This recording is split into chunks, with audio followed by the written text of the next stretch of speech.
Mike Madigan, sentenced to 7.5 years in a federal pound you in the A prison for a federal bribery and money laundering scheme. It was like $550 million. I know 7.5 years doesn't sound like a lot, but the dude, I think he's like 80 something years old. So with the way they've set up prison sentences now, you have to serve at least 85% of your time. You don't get to get out like, you can't work your way down. You work your way down to your minimum while you're in there, which is through some kind of job they give you. You get a thing called gain days. I know about this stuff. Been there. I think it's working in the kitchen gives you 14 gain days a month. Other ones are 7 days a month, depending upon. Kitchen's tough and get your ass beat in the kitchen. They want plus you want to get they want a June buggy and make you carry food out to your pod so that everybody can eat later on at night. And if you don't, they'll beat the hell out of it. Kitchen is rough, so that's why they give you 14 days. Nobody wants to do it. Anyhow, dude man is in some deep snuffs or snoozles. Mike Madigan, he wants to begs the court for mercy. He's like, no man, don't put me in no prison. Don't put me in no prison. My wife's health is declining, which the thing is this is a corrupt family. She may have not been directly involved in it, but that she knew what the deal was. You don't be. This has been going on. This little video I'm going to show you, November 27th, 2018. This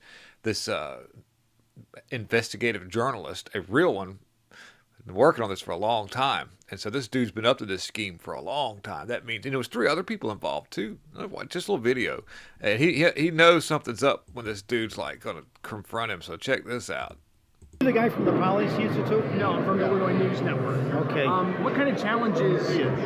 What kind of challenges? Is that the guy from the Policy Institute? Yeah. Illinois News Network, Franklin Center. Same difference.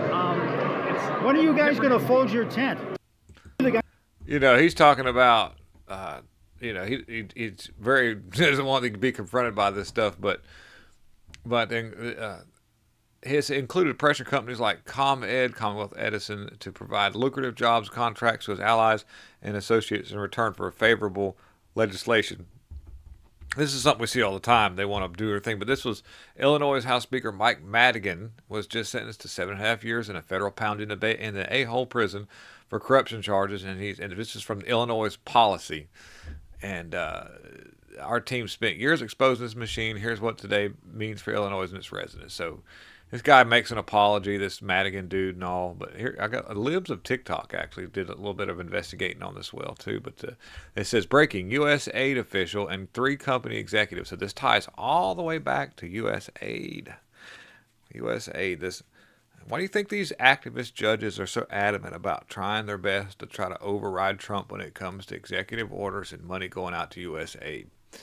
Anyhow, the executive pleaded guilty in a fraud and bribery scheme involving at least 14 contracts worth over $550 million. The USAID official Roderick Watson took bribes, was showered with lavish gifts, including cash, laptops, thousands of dollars in tickets, and a suite at NBA games, a country club wedding, down payments on 2 residential mortgages, cell phones, and jobs for relatives. Maxine Waters is a good example of some of the stuff that you see. All these people like this.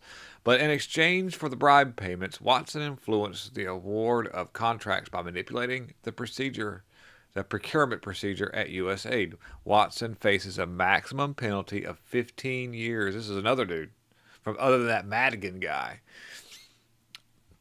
And this is only a tip of the iceberg, as I think it was Elon that reposted this at tip of the iceberg. And you've got to read the comments in here. It says USAID was a criminal enterprise by Gunther Eagleman and Libs TikTok. Fact check, that's true. And yesterday we tweeted about the $4 million in calls sold on. I'm just reading about some of this stuff as we kind of go through. It's amazing that